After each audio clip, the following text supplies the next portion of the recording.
Good morning, gearheads, and welcome to Speed City F1 on SiriusXM. This is John Massengale, and I'm in the studio today with my friend Jonathan Green. Mr. You sure Green? you don't want David Valsacchi instead of me? Yeah, well, better than me and myself is what I was trying to introduce myself as. But John, I want to be with you. Did I ever tell you about the time I forgot my own name on the air? That's a good one. That is similar to what I That says just a tried lot to about do. your childhood, Bob.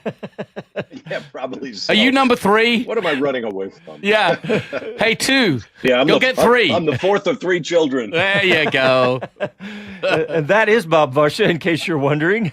And we are about to get you ready for the Grand Prix at Imola. And Chris Medland's going to join us from Imola here in just a few minutes. Emilio Romano. In fact, Chris Medland has already joined us. I'm not used to Chris having him right at the top of the show. Mr. Medland, how are you, sir?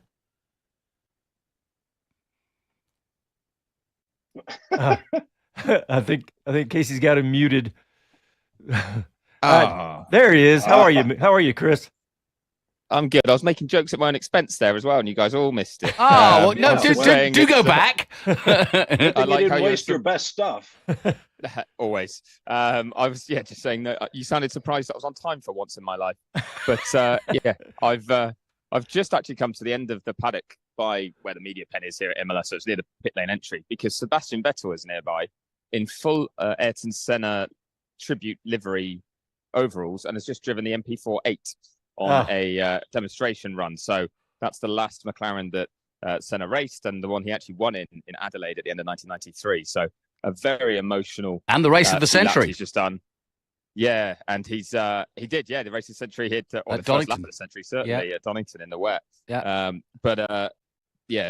On that tribute run, Vettel unfurled a Brazilian flag at one point, and then halfway round paired that with an Austrian flag for Roland Ratzenberger as well. So the fans were very appreciative of his kind of demonstration run, and now he's doing a load of TV interviews. But it was really poignant moment, and his dad Norbert's wearing one of the Senna tribute T-shirts, and it looks just give me a wave. It looks very cool. He's got this Vettel kind of like cartoon chasing a Senna cartoon, and kind of just saying the Senna tribute run that he's done over the weekend. So. Nice. Quite a poignant start to the hour. Well, I saw that. Yeah, and he started the weekend with a bunch of young people out by the monument at the Tamburello corner where Senna had the impact that killed him, and gave a very moving speech, including some typical Vettel sort of dark humor about all of you were born after Senna was killed 30 years ago, and I can't believe I'm saying those words. But yeah, it's nice that Vettel, who we all chided for such a long time for being kind of cold and heartless and, grumpy sometimes, that he really has that appreciation for what's come from the past. And it extends throughout his life. I mean, he's a music collector, he's a car collector, he's quite a guy, a fully rounded man now in retirement. Yeah, people were saying yesterday he looked younger than when he was racing. He does. Well, now, finally got a actually, haircut. He did. Well, he got I think he had some work done on his hair actually at one point. Actually, when he was still racing, and it's kind of all come back. But you mentioned that actually in the age of some of the drivers, it was remarkable. I was hosting the Formula 2 press conferences this weekend, and after the qualifying one, you had Gabriel Bortoleto, who was on pole, Brazilian driver, had a Senna tribute helmet. He was tapping the Senna logo on it after taking pole. Really nice moment. But he was joined by Ollie Behrman and Isaac Hadjar, and all of them, they were asked, what does Senna mean to you? And I thought that's going to be kind of tough, out of touch for them. These guys are so young. They were born in the 2000s, but none of it. Right. For Behrman, he said his dad had educated him since he was a young age with videos and onboards, and said, this is a guy that you just need to aspire to be, basically. And Hadjar said he's the only idol he's ever had. So the guys that are coming up, that were born 10, 15 years after Senna was killed, are still idolizing him in the same way. And can I ask you a question, Chris? You wrote a great article in Racer.com about Senna last week, or Miami. But just go back to Bortoleto. Bortoleto, the Brazilian, because what a special thing that must be for him, wearing a Senna helmet, being Brazilian. And obviously, he pointed at the helmet afterwards to go past Tamburello every time, get the pole, do a Senna at Senna's resting place, as it were.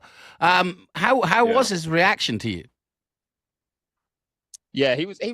I wouldn't say overly emotional, but he really clearly felt the weight of what he'd done at that point. It was a very impressive lap. Like, as I mentioned, it was Ollie Bearman that he beat to pole, and obviously there was a lot of interest around Bearman and Antonelli and the Prema drivers here in Italy. So it's been a difficult one to get.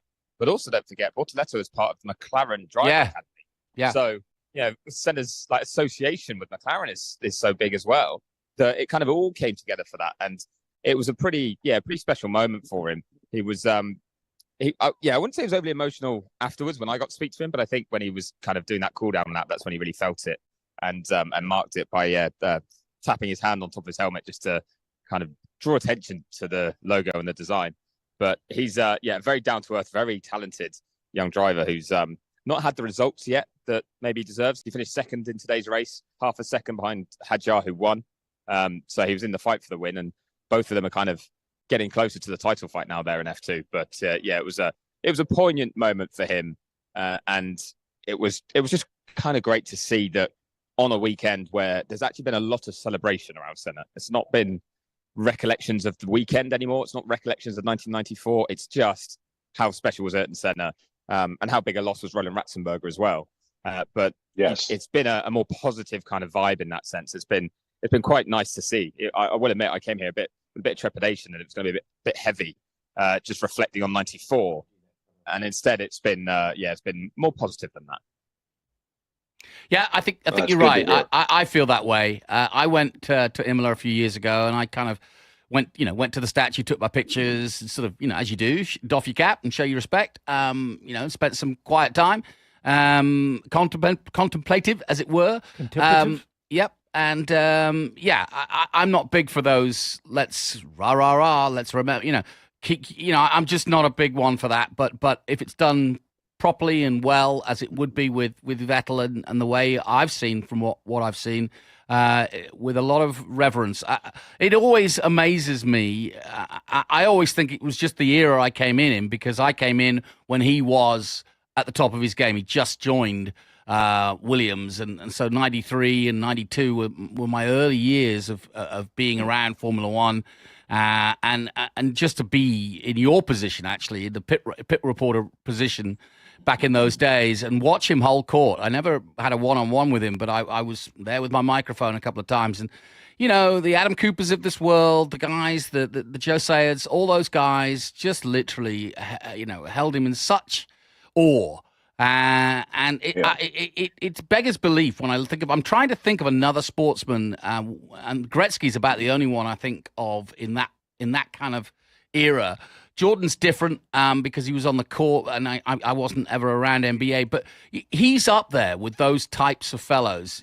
Carl Lewis, guys that really just transcend the sport. It's as simple as that. Yeah, and that was the very first time I ever started paying attention to Formula One. Yeah.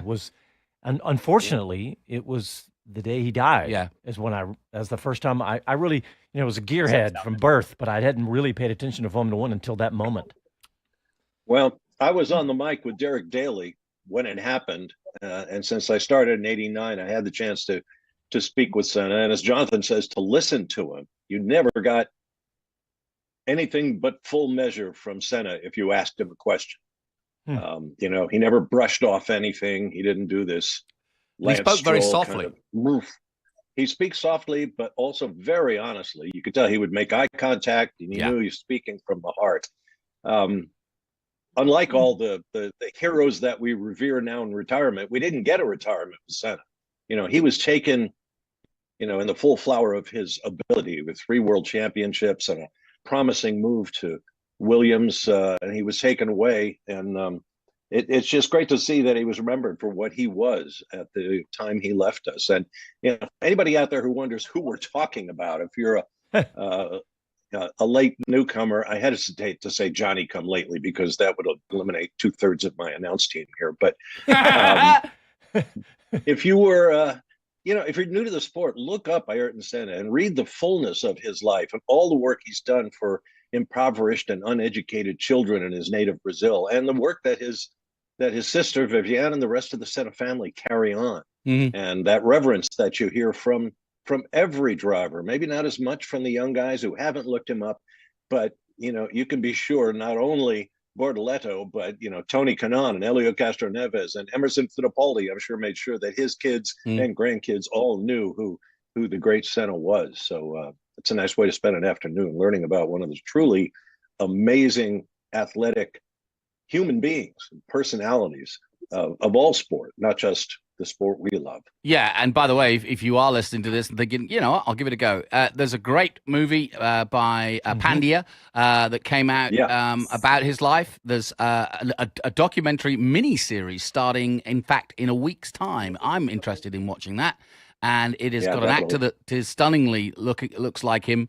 And so really looking forward to that as well. But there's plenty out there to consume quite easily about what I think is definitely the most revered Formula One driver of all time. I think that's fair to say.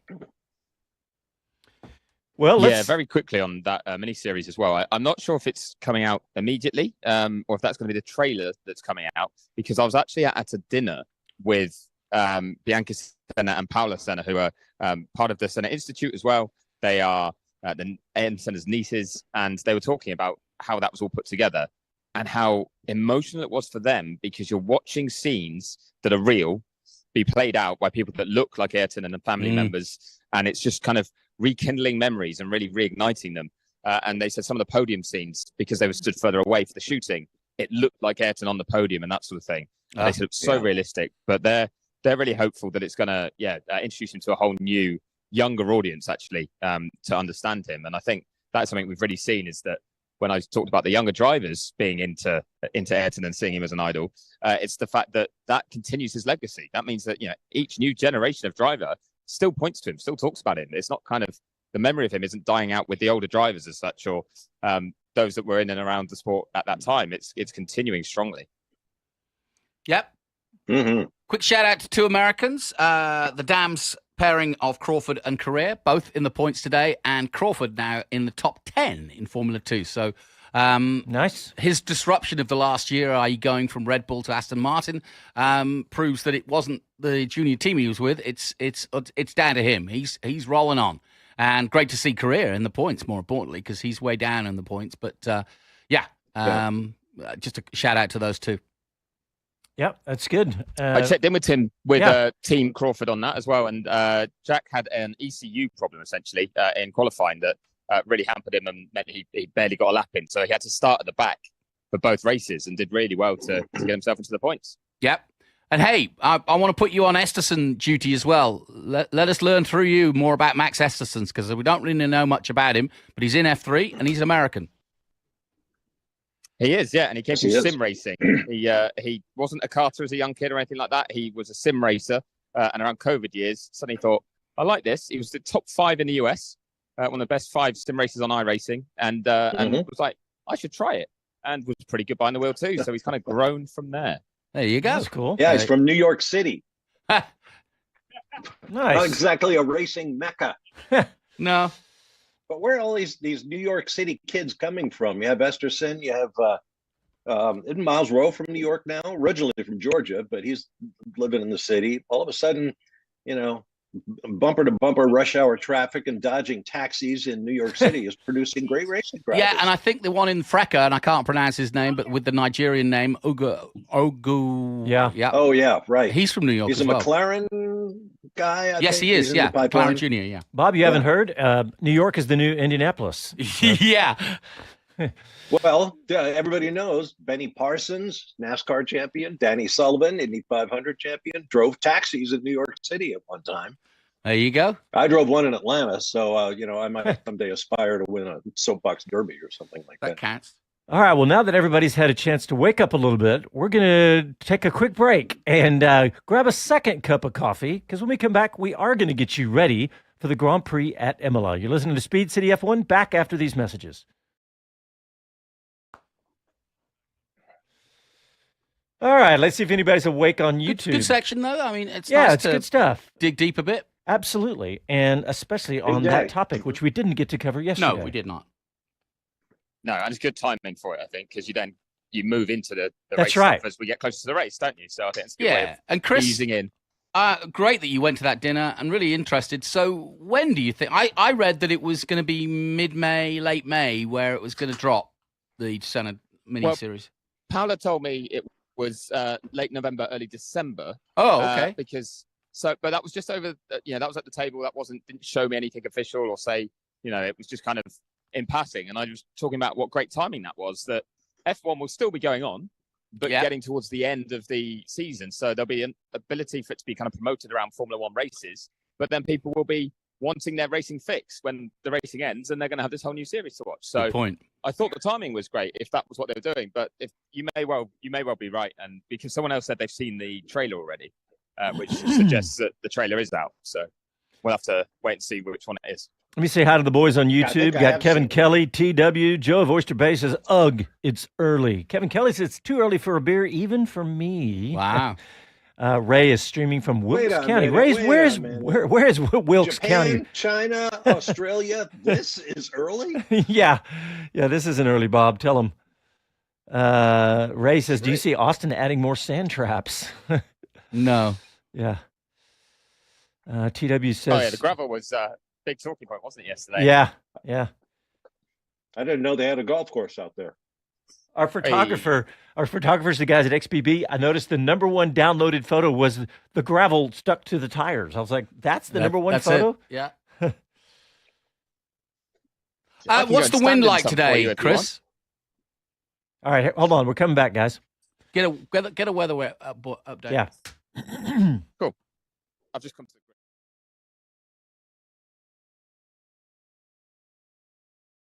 Hi, this is Max Verstappen, and you're listening to Speed City. Welcome back to the fastest hour in radio, Speed City. CrowdStrike presents Driven in 60. As the official cybersecurity partner of the Mercedes-AMG Petronas Formula One team, CrowdStrike protects against cyber threats so the team can focus on what matters, their next win. The revolutionary cloud-native unified CrowdStrike Falcon platform harnesses the speed and power of the cloud to protect and defend organizations of all sizes against increasingly complex threats, stopping breaches before they happen. Because on and off the track, the stakes couldn't be higher. A split second can make the difference between victory and defeat. When every second counts, protection shouldn't slow you down. It should fuel your momentum. CrowdStrike, protection at every turn. To learn more and to try CrowdStrike Falcon free today, visit crowdstrike.com/XM.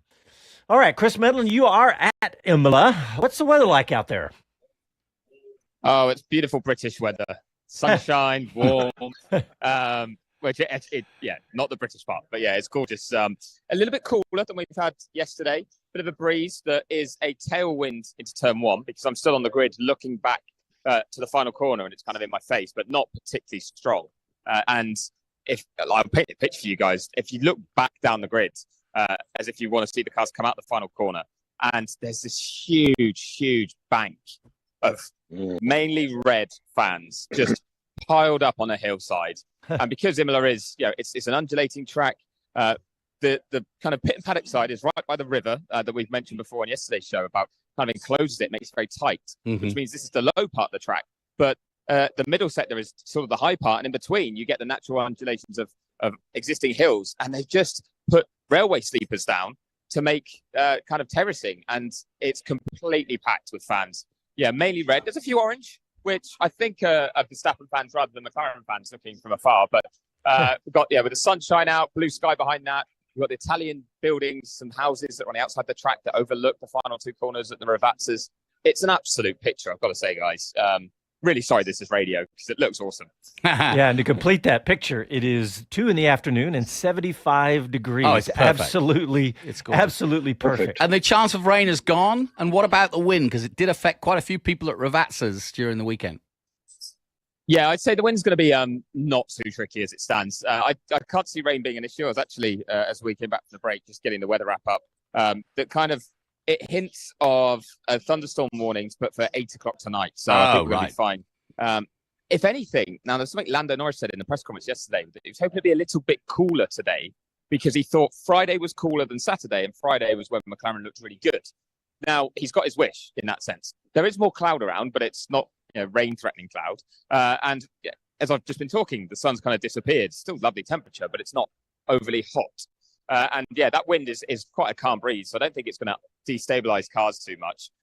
It would be a tailwind out to the final Ravazza, the final proper corner where Fernando Alonso crashed in practice. So if it did pick up, it could get a bit tricky, but I don't think it will.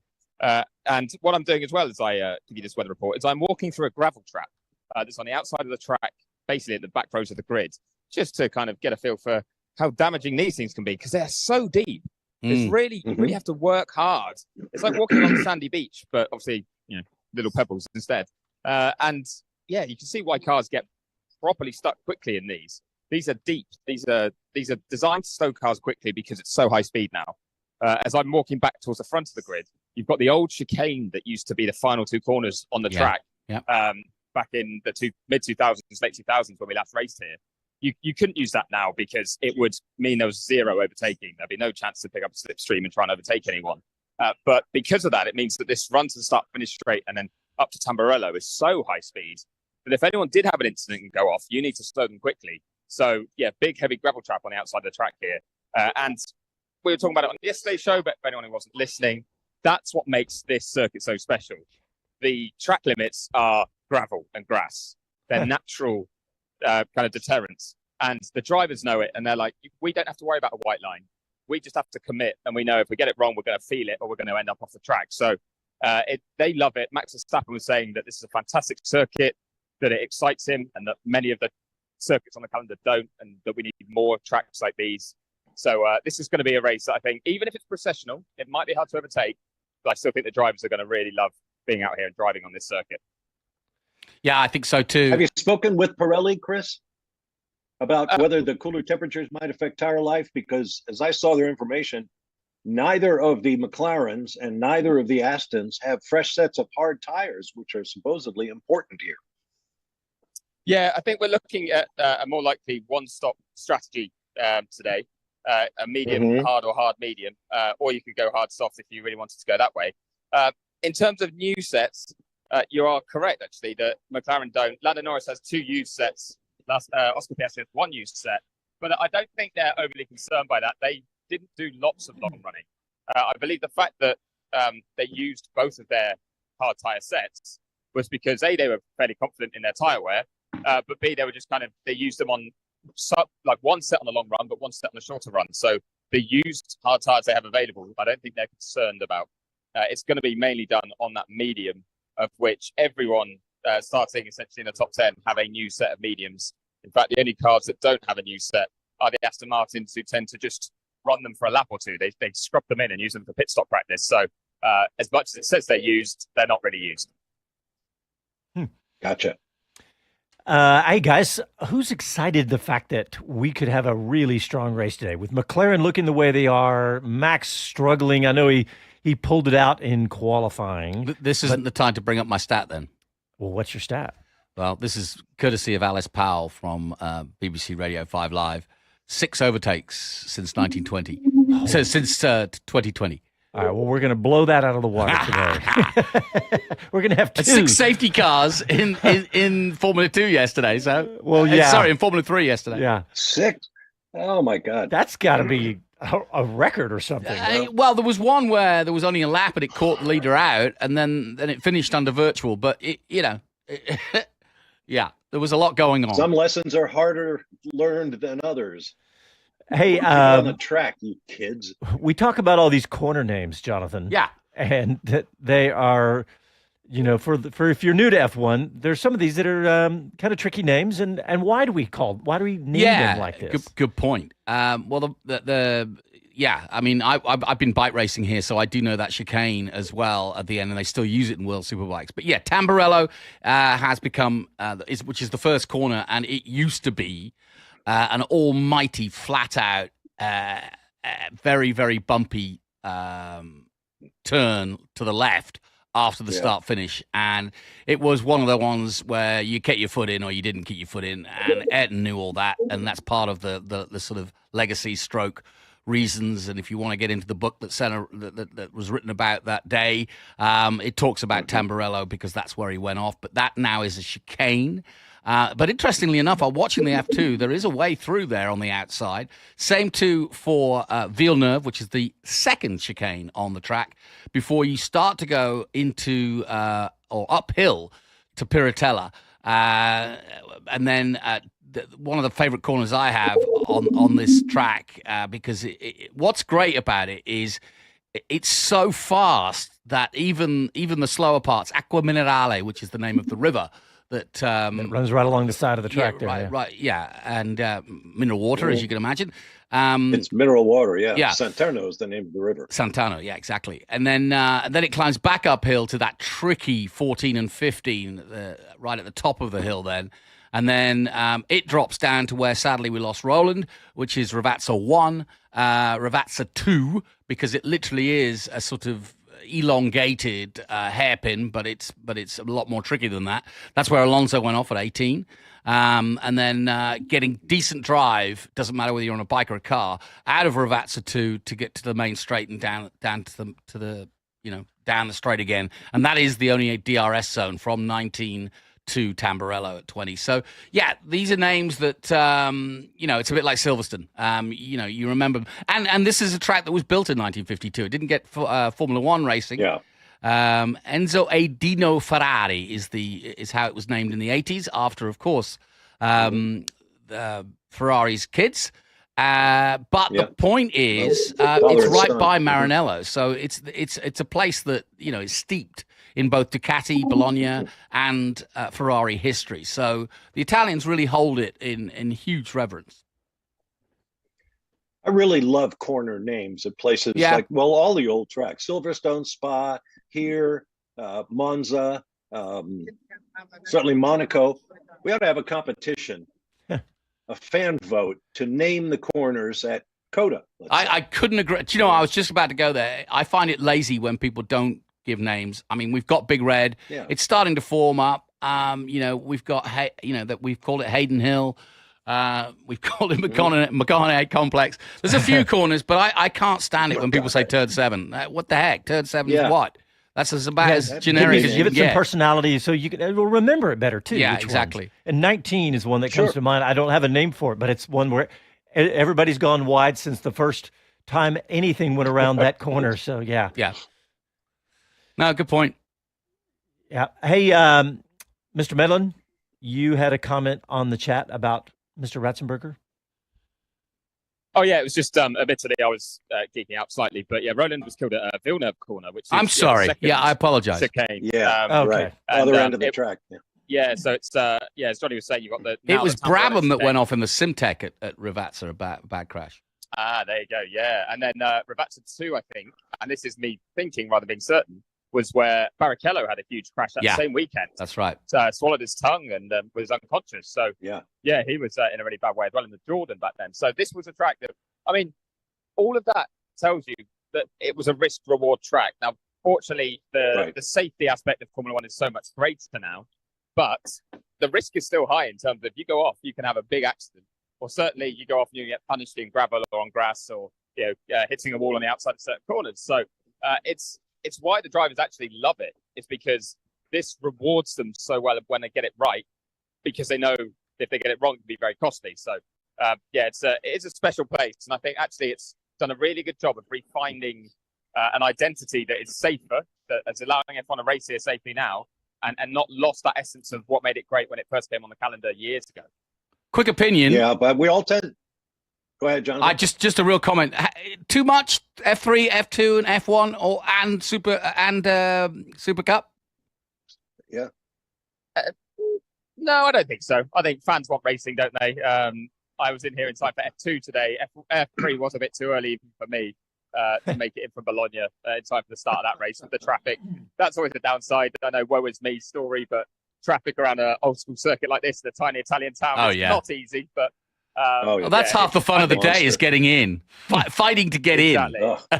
You're in your own race then, and that's risk reward as well, I can tell you. But it's been it adds to the atmosphere. I think the more cars you can have running on track, there's been a lot of heavy club music playing at every race venue we go to, and it's happening here, and that's fine. But when it's being played over the top of race cars, that was getting to me earlier. Fortunately, the historic cars were running. We had some classic old Percy car. We had an old Eurobrunn. There was, I think, an old Arrows and Minardi running. An old Benetton was running, and all these great engine sounds. And it just fits a track like this, an iconic old school track. Sure. It's just, I think the more cars you can have on track, the better. Well, listen, Chris, I booked you a table at Ravazza One just outside the gate there at the back with a glass of wine and your name on, so you can let the traffic die down and have some, pasta and just wait for the traffic. That's a great corner to watch from, too. There's no grandstands at Ravazza because, like everything else about this track, that corner butts right up against the people's public houses. road on the other side of the wall. Right. So, but if you can get down there, and I was there with Derek Daly in the early 90s, it's a fabulous place to watch because the cars are coming very close to you, and you see them coming through one corner to your left and going through a corner to your right. And I learned from Derek, there's so much that a veteran driver can tell you about the way a car is handling just by watching the way it turns coming at you and then turns going away from you. But with regard to that weekend in May of 1994, not only did we lose two drivers in Roland Ratzenberger and Ayrton Senna, we almost lost Rubens Barrichello, as Chris pointed out. And then at the start of the race, when Pedro Lamy crashed into the back of J.J. Leto's Benetton and a big chunk of wheel went up into the grandstands, I don't think we ever learned the full cost of that moment. And then during the race, Michele Alboreto, mowed down his pit crew, and he didn't get stopped in time. We didn't have pit lane speed limits back then, so these cars would come down the fast lane in the pits at 100 miles an hour. It was a very black weekend for Formula One, and as I said on yesterday's show after qualifying, I feel so badly about it because obviously we all love the Ferrari circuit at Imola, and I hate that its legacy is so blotched by tragedy. Yeah. All right, guys, coming up after this, we are going to get you ready for the race. We're going to run through the grid. We're going to talk about who is not starting where we went to bed last night. So you listen to Speed City F1 back after these messages.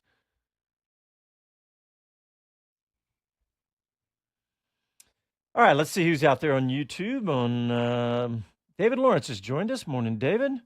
Andy P has joined us. Howdy, Andy P. We need to get a yearly get together for our clan. I know. I've been talking about doing some things that I've seen some other YouTube channels do. Can we not do a rope off at like they do at the Indy 500? Yeah, we could do so. The easy way would be to do something online, maybe a joint Zoom or something. We should do something like that for all these regulars. We'll do something like that. Meet Chris Medland party. Send him a hat. Get him a T-shirt. Yep. I think TW has a hat. One of the guys has a hat. I sent a hat out last year. Kevin Kelly says, Max starting on the dirty side. Is that right, KK? KK's pretty good. He's probably right. It's a funny one because, yeah.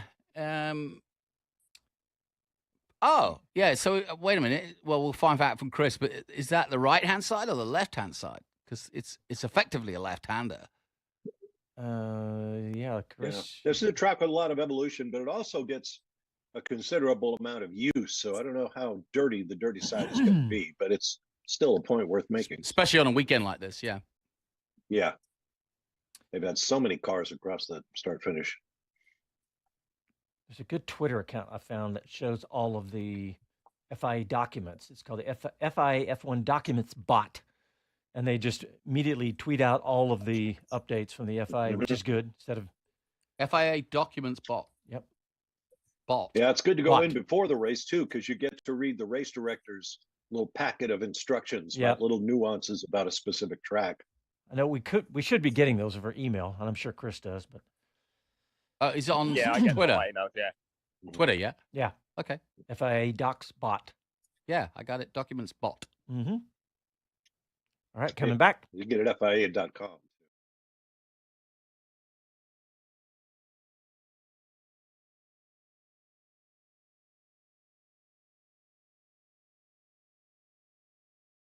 Hello to everyone, this is Gunther Steiner, this is Speed City. Welcome back to the fastest hour in radio, Speed City. Thank you for welcoming us back, Mr. Gunther Steiner. And let's not forget that today's Speed City F1 post-race show on SiriusXM is brought to you by CrowdStrike. Stop today's most sophisticated cyber attacks at the office, the racetrack, and everywhere in between. Learn more at crowdstrike.com/XM.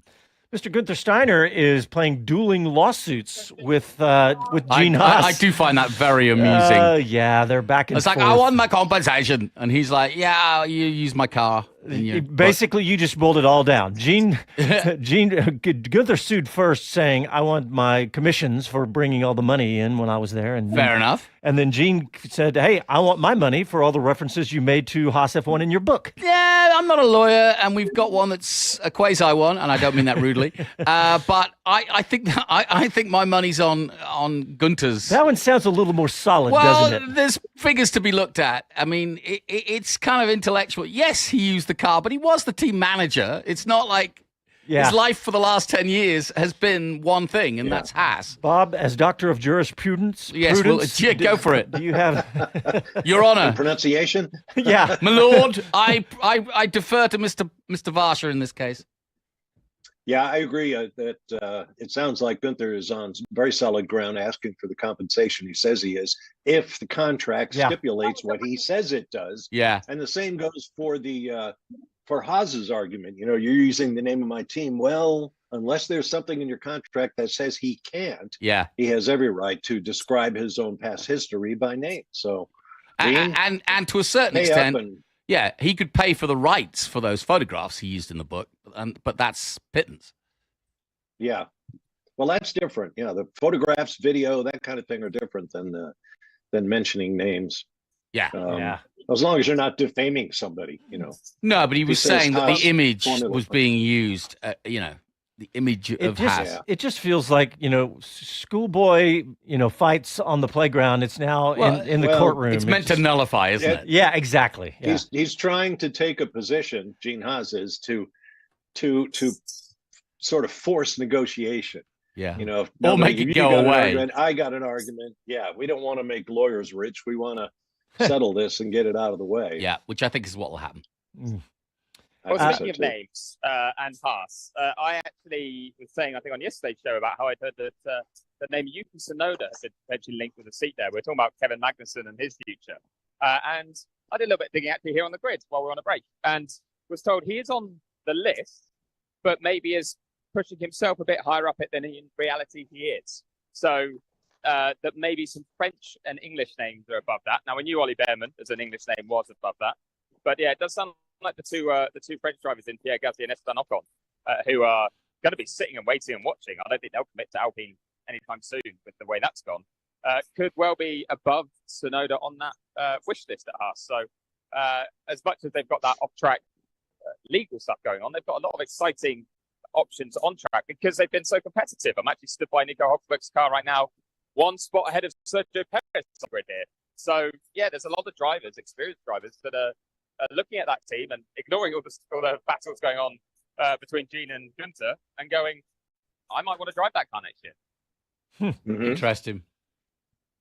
I wonder how many Formula One drivers and teams and other entities are trademarked. We certainly know Formula One is, and all the names of their races and every different iteration of Grand Prix you could think of. But I wonder if any driver, like Max Verstappen, is he a trademark? Can you not use his name? And in news environment you can, but you can't use his name to sell. Senna is what made me think of it. You can't go out and make your own T-shirt with Senna's name on it without consulting with the foundation. I wonder how many other drivers might be like that. I've never heard of that, but when you said it, I was thinking down the grid, and I thought, who would do that? Alonso, maybe. I mean, Verstappen, because he's now making hundreds of millions of dollars right now, but I don't know. I think all of them would now. Say again, Chris? I think they all would now. I think they're all big enough names. Sport's big enough. I think they all have their own merchandise lines. They all have their own logos. I think in some way, shape, or form, they're going to have trademarks on like their likeness and that sort of thing. I'm actually killing time slightly as well because I'm trying to interrupt a conversation between Pierre Vacher from Ripple and Mike Crack, Master Martin. Jack Doohan wants me to talk to him, but Mike's just walked away, so I'm going to ignore Jack and see if I can grab. Oh no, this has gone terribly. Jack, let's come back to you. You don't mind being second on the list, do you? No, of course not. Just to be on the list is great with you. So with Alpino this weekend, you haven't been able to drive anything here, but you've been driving in Zandvoort, I think, doing some testing. Yeah, I was driving in Zandvoort doing 2 days of testing, and then that night I flew straight to the simulator. I did about 48 hours in the sim, finishing at about 3:30 a.m. on Saturday morning. Then I flew straight here, so I definitely probably did more laps than they've done around the circuit this week. Well, so a lot of this car and its setup and the way the guys have been able to attack qualifying in it is down to the work you do back at the factory. Yeah, exactly. You know, where we provide valuable information that really gives us more of a clear direction on where we're basing our car coming into FP3 qualifying, because although we have 2 hours, we have only an amount of allocation tires. Tires fall out of the window after a lap or two. So it's important that we have a static model that doesn't have tire wear. In the sim, we can really, yes or no, tick or cross exactly where we want to go forward for. Well, speaking of where you want to go, where do you want to go today? What do you think is possible for the team? It'd be great, like we did in Miami, to squeeze in for some points. We're not easy to overtake here at all. We just need to have another clean race, stay out of trouble, get more information on the car. We just brought in, obviously, David Sanchez, which is a huge asset to the team. We just want to keep learning and make sure that we can bring some strong stuff, because Monaco is not an easy one for anyone. Just very finally, I was just filling everyone in on Haas and the driver situation at Haas. And there were maybe some names of drivers currently in the Alpine seats that maybe have been linked with seats elsewhere. Are you kind of hoping one of them jump ship so you can get a chance here? Yeah, I'm not really, of course there's thoughts of what other people are doing and whatnot, but I want to be in that Alpine car next year in 2025. And I'm just trying to do everything I can to do that. You think about everyone else all you want, but that's out of my control, out of all control. Just trying to stay out of the press and stay at the job at hand. Make sure when I'm in the car, I'm doing the job. When I'm out of the car, I'm doing the job. Great stuff, Jack. Thank you very much. I have no idea what he said for that last answer, but I know the mic. It was reminiscent of his dad, actually. It was perfect. What did he say? Stay out of the press? Stay out of the press and stay concentrated on my goal of getting into 2025's Alpine seat. What was he referring to? Yeah, his dad. Very good of him. Sorry, cut you guys off again, because the reason I turned to Jack was because Mike Crack was talking to someone else at the time, but I've now got Mike. And Mike, I first want to ask, you've only got one car on the grid today. Just to everyone know why Fernando's starting from the pit lane. Very simple. It's a strategic choice because you open up when you start from the pit lane. We were going to start from second last position, and with our new package, we thought maybe we can get some more learnings if we try different things, which with the regulation is not allowed. So we decided to start from the pit lane and be able to change more in the car. Now, you did bring an extensive list of upgrades. The amount of parts you bought this year has been very impressive, but did this set here, I think Lance sort of hinted, hasn't quite delivered what you were expecting? No, I think, it's early days. The parts are on both cars. They work. But we have seen that the car is difficult to drive. Drivers of that caliber going off here or there, that is not normal. And this is something that we need to understand better. And that is also part of the reason why we want to do some more tests now, so to make the car easier to drive, because as I said, drivers with this caliber going off more than once, we had this weekend, it's not normal, and it's something we need to understand. I guess, are you hoping that some in front of you do still have those problems today? Is it going to be hard to get into the points on a track like this? Yeah, I think we have to be realistic. Imola is a hard race to overtake. It's a difficult circuit. On the other hand, we have seen a lot of incidents in all the support series. And being maybe a bit different than the mainstream can help, but we need to be realistic. It's going to be tough. Okay, well, good luck today. Thanks for your time. Thank you very much. Jonathan, I was listening to Mike Crack's accent. Do you know where he is from? I don't. No. It's interesting. It made me look him up. When you say Calibra, though, Luxembourg. Yeah. Luxembourg, yes. Luxembourg. That's a great place to be from. Yes, Tax neutral then. haven. Yeah, but he made a great point. It was one I was thinking of as I was putting together my starting grid for today's race. The caliber of driver who's been going off. I mean, you think about Alonso, Perez, Albon. Verstappen's been off the track. He just didn't hit anything. It's the really good guys are having trouble with his track, and that probably tells you a lot. All right, guys. Yeah, Hamilton had a spin, didn't he, as well, in practice? So there's been a lot of them that have had a lot of trouble this weekend. Drivers, please ensure you are in position for the national anthem. There we go. All right, well, we're going to take an opportunity to take a quick break, and when we come back, we are going to run down through the grid for you. And you're listening to Speed City F1 back after this.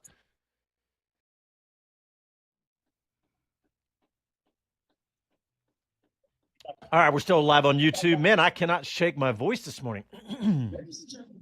Chugging down water. Shake your voice. I can't shake the crookiness in my voice. Sorry, did you guys get the announcement about the national anthem? Yes, we did. Slightly. Yes, we did. It actually came through loud and clear. Your mic normally doesn't do that, but it came through like you were standing next to the person who was saying that. Yeah, I think it must have Or been the that. speaker. Yeah, because I wasn't saying anything at that time either. It obviously tuned into that sound. Yeah. It was fine, actually. It was perfect. Yeah. Cool. Looking on YouTube. Andy P says F1 DocSpot is better than the FIA site. Yeah, It is. I found it a few months ago and I've been watching it. David Lawrence said meetup would be awesome. Yeah, maybe here in Austin we'll try to do that. Yeah, it'd be fun. TW says I'll be back in the U.S. for November. Oh, very cool, TW. Or TNW, I should say. He says Earnhardt, the number 3 is NASCAR trademark and has a trademark. Earnhardt Sr. is his name and likeness and autograph. Yeah, usual. You would think that.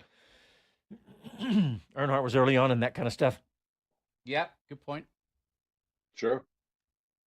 Luxembourg. Only takes walking past a couple of T-shirt stands at a big racetrack and seeing your name, image, likeness on T-shirts that you're not making a nickel off of, and the next thing you know, you get that trademark logo and start suing people. Hey, Jack Doohan, we were talking about why he said stay out of the press. I mean, that's a good policy in smart general. move, yeah. I didn't know if he was referring to something that had happened. No, I don't think so. I think it's more. I think he knows. Well, what he's trying to say is. Did his dad do something? No. But he's interestingly not on the radar, but should be on the radar, if you know what I mean. And it's a choice. Sometimes you make the press, sometimes you don't. He doesn't want to make it for the wrong reasons.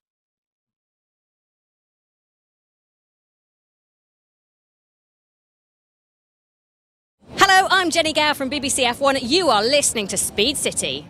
Welcome back to the fastest hour in radio, Speed City. CrowdStrike presents Driven in 60 as the official cybersecurity partner of the Mercedes-AMG Petronas Formula One team. CrowdStrike protects against cyber threats so the team can focus on what matters, their next win. The revolutionary cloud-native unified CrowdStrike Falcon platform harnesses the speed and power of the cloud to protect and defend organizations against all sizes, against increasingly complex threats, stopping breaches before they happen, because on and off the track, the stakes couldn't be higher. A split second can make the difference between victory and defeat. When every second counts, protection shouldn't slow you down. It should fuel your momentum. CrowdStrike, protection at every turn. To learn more and to try CrowdStrike Falcon free today, visit crowdstrike.com/XM. All right, Mr. Varsha, are you ready to run us through the grid and let everybody know where they stand? I will, but one quick thought on what we heard from Chris and Jack Doohan. What must it be like to be a Formula One driver and be working in the same garage with this talented young kid who's been busting his butt all weekend to help you win? And first thing he tells a reporter is, I want to be in that car next year. So he wants your job. Okay, that must make for interesting conversations. Anyway, here we go with the grid for today's race at Imola. On the pole, wait for it, Max Verstappen in the Red Bull. After 3 practice sessions where he finished 5th, 7th, and 6th, the Flying Dutchman did it again, getting it right when it mattered. His 39th career pole ties Ayrton Senna's record of 8 in a row, and also ties Alain Prost's series record of 7 straight to open the season. Next to him, Lando Norris in the first of the McLarens, the Miami winner, timed in 3rd, then moved up 1 spot following an impeding penalty to his teammate Oscar Piastri. Row 2, Charles Leclerc in the Ferrari. The Monegasque topped both Friday sessions, but couldn't produce in Q3 in front of a massive crowd of Tifosi gathered for the first of these 2 races in Italy this year.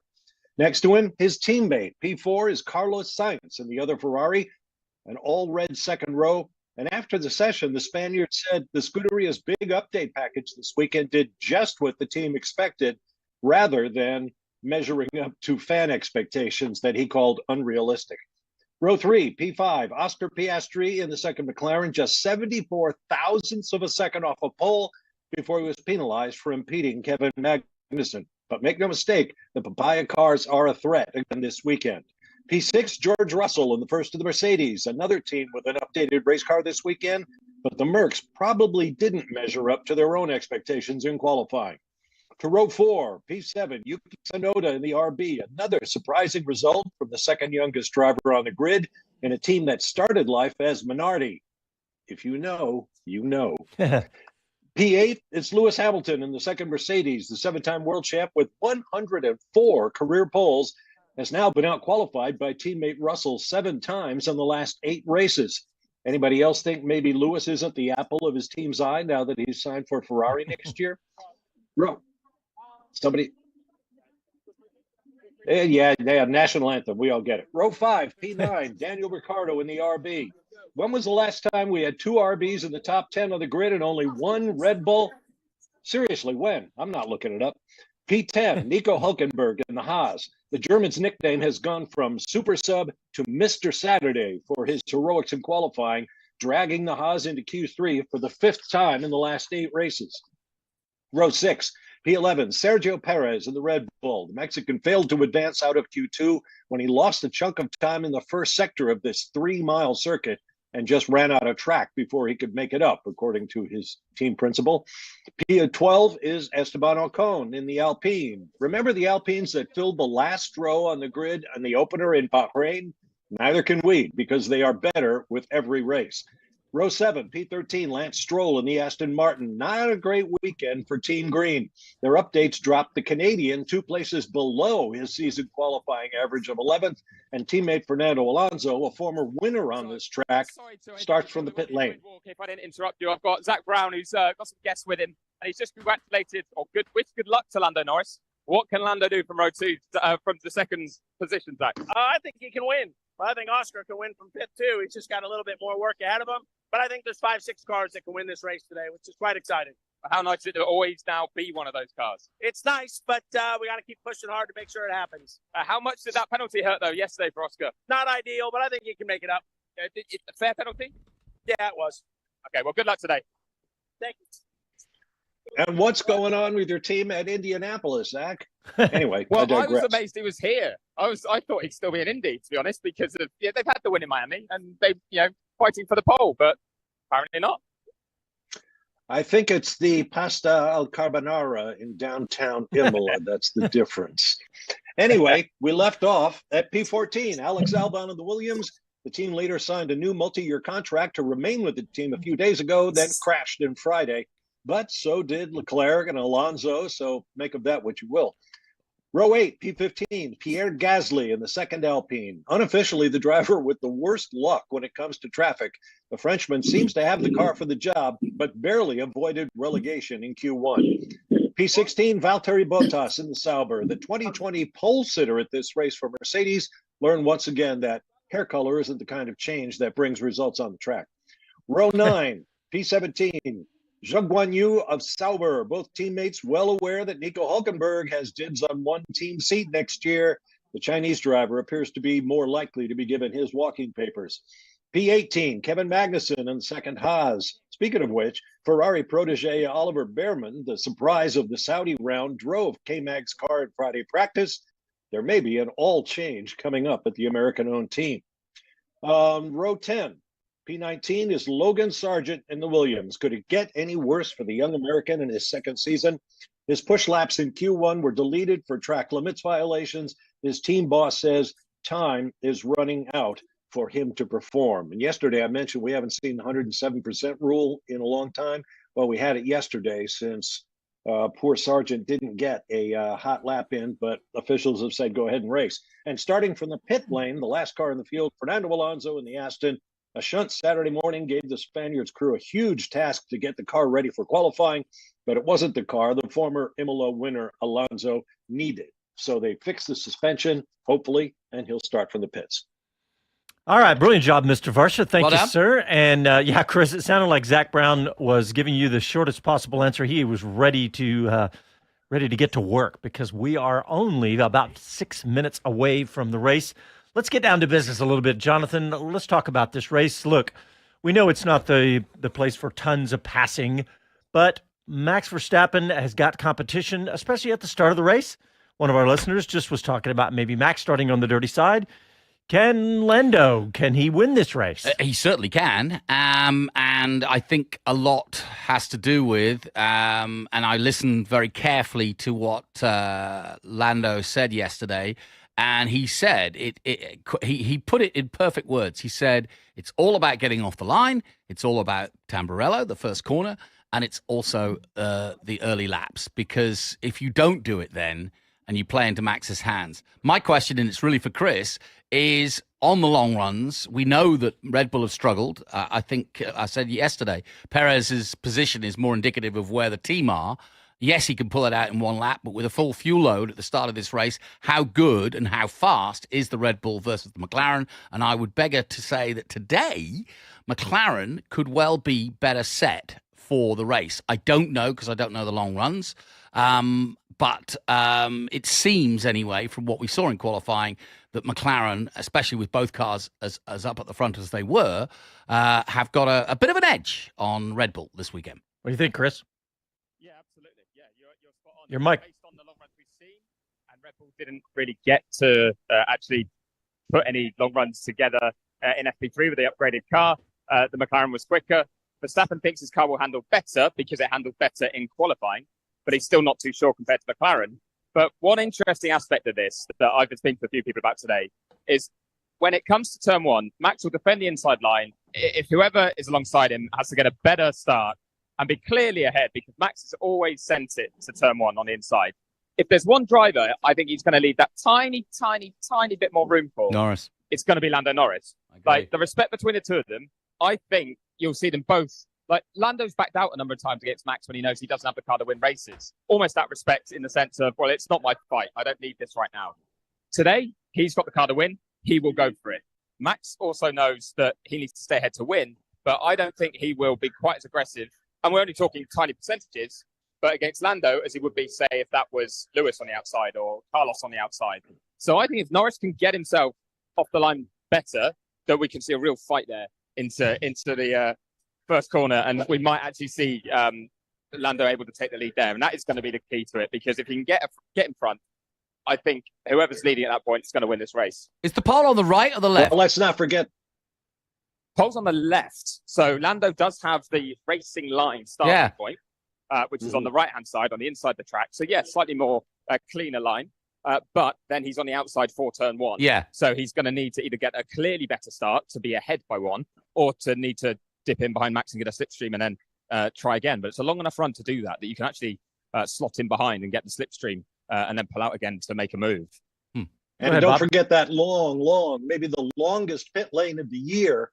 So the undercut and the overcut. Yeah. If you can manage a great pit stop, and we've seen a lot of great pit stops recently, then get out there, get the golden lap on the tires and emerge ahead of your rival. That could be a factor as well, even if you can't pass on track. Chris, that was great insight. And in answer to your question from yesterday, Bob, that was how long do you lose in the pit lane here? I've got the answer. It's 26.5 seconds of racing. Long time. Wow. Good insight, Chris, about Lando and Max with their relationship. But all right, guys, we're down to about 90 seconds left. Let's get some predictions. Greeny, let's start with you. Ooh. Norris, Verstappen, Leclerc. Mr. Varsha?